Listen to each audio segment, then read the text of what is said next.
Are you tired of the same old boring breakfast routine?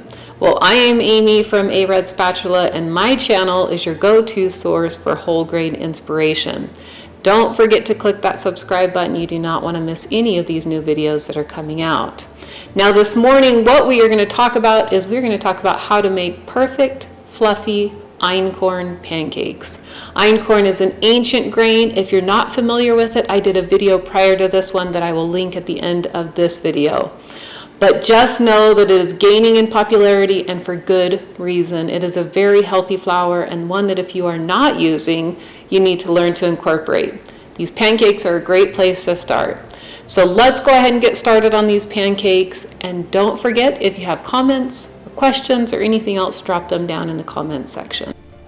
Okay, so the wet ingredients and dry ingredients are going to be mixed together separately. So we'll start with our dry ingredients. It's the einkorn, baking powder, soda, salt, and cinnamon. Mix it together really well, and then we're going to start on our wet ingredients.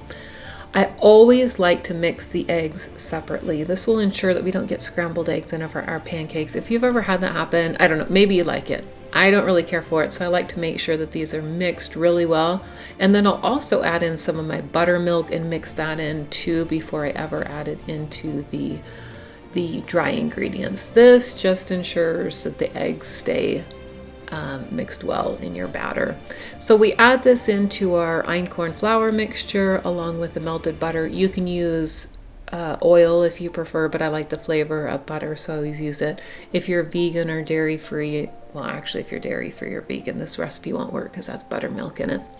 We're gonna mix this together. Now I didn't clip this video right here. I didn't speed it up, I didn't anything, because I want you to see the start to finish what this looks like. I'm mixing it with a fork. Of course, if you do it with a whisk, it's going to be a lot faster, but mine was dirty, so I just did a fork. You do not want to overmix this batter because then you'll get tough pancakes.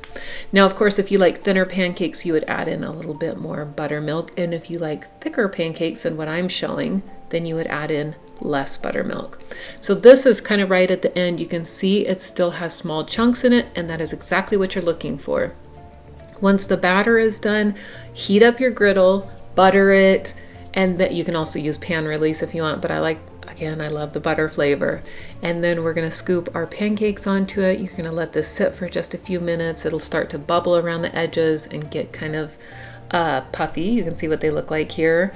And then you're going to flip those over, and then we'll give them just a couple more minutes, and then they come off the griddle. Now, I love to serve mine with just butter and pure maple syrup, but I will tell you that my husband loves these pancakes with peanut butter and a fried egg on top.